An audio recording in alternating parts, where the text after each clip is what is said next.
Hello, so I've got both RX6800s on the bench now. You can see we're running normal time spy here, about 180 to 200 FPS.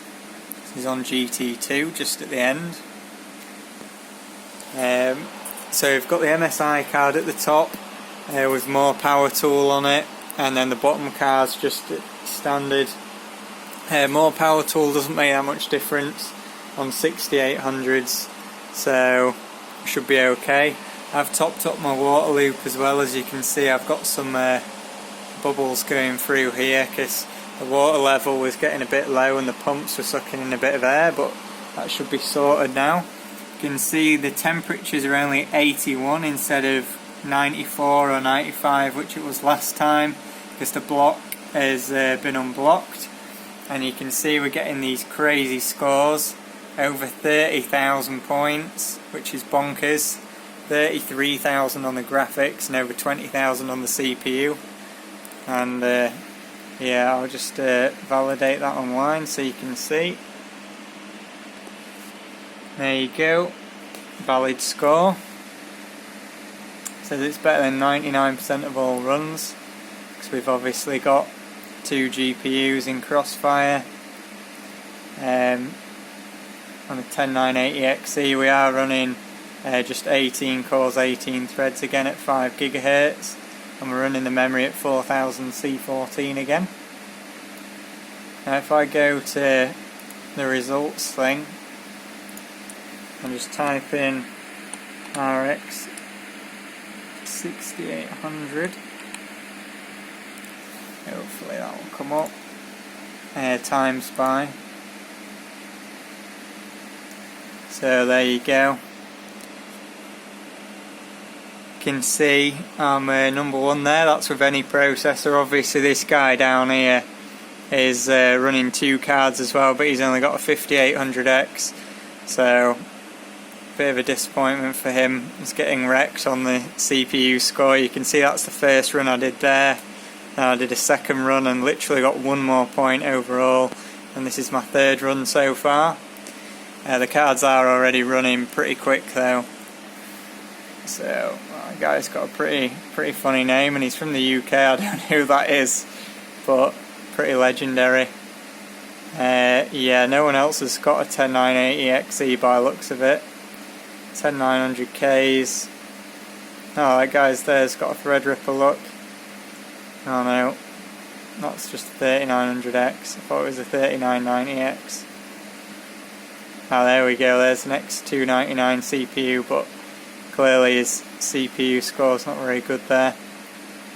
So that's obviously a single card score that I did the other day. So you can see I wasn't quite top on the single cards. There's a couple of people above me. But yeah, dual cards, we've got the top score on 3D Mark and hardware, but there's no score for 2 6800s. So there's no point looking at that anymore. You can see the speeds we were running here and the temperatures. So we got 54 degrees on both GPUs. The MSI card is so massive it can run at the same temperature as the reference card, even though it's being blocked. There's not much of a gap because of the spacing on this Rampage 6 Extreme Encore. Spacing's not very good, so if it was a Rampage 6 Extreme, not the Encore but the normal one, I'd have an extra slot between these two, so that would be a bit better for 2-way. I could put it in the bottom slot, but the bottom's only 6x or 8x rather than 16x, so I don't want to do that. So I'll just show you the settings in Wattman for this score. So on the MSI GPU, I've got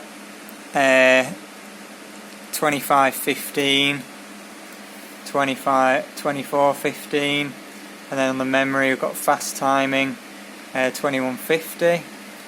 Obviously power limit's maxed out and fans are maxed out. And on the second card, running 2400, 2500, obviously maxed out on the voltage, and then 120 on the memory. so I'm going to bump this memory up a little bit more and see if I can get some more score out of it. Sometimes it crashes on GT2, but it's not artifacting, it's not resetting the cards. I think that's just a Crossfire problem. So I've just put more power tool on the bottom card as well as the top one now, and the speeds I'm getting out of it are a lot more consistent, as you can see here. Before it was dropping down to 2390, 2380, now it's always over 2400. Interestingly, the MSI one does seem to still drop, but it's got us a pretty decent score boost here, as you can see.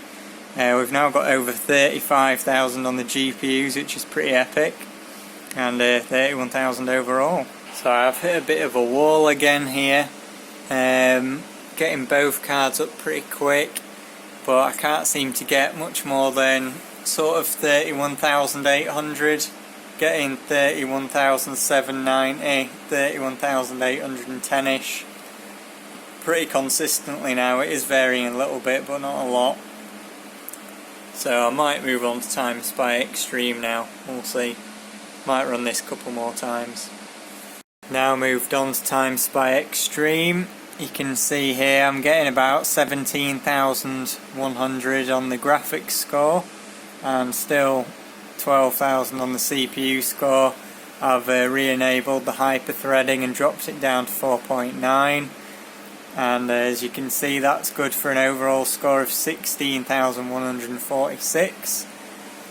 The reference card is actually using a bit more power, quite a bit more power, 275 watts, and it's clocking a little bit higher on the core as well, so that's interesting. You can see as well the GPUs are getting quite a bit warmer in Time Spy Extreme compared to the normal Time Spy, and my CPU is getting to almost 90 degrees, so CPU block's probably getting blocked again, but yeah, not a bad score. Compared to other results, I don't think there's anyone even close in Extreme. I think the nearest score's about 13,000 and something, so I'll carry on, see if I can squeeze a little bit more out of it. Well, as you can see, it's frozen there on frame 2099 at 123 FPS, 33 seconds in. So I think that is all it was going to get. It's completely crashed now, so yeah, I think that's it for this session with the Crossfire RX6800s. It's been pretty decent. Obviously there's not much competition for these, but can I say we've got some pretty decent scores. I don't know when I'm going to try the 6900 XT, but might be next week or maybe even the week after, we'll have to see. But I think that's it for this one. Goodbye.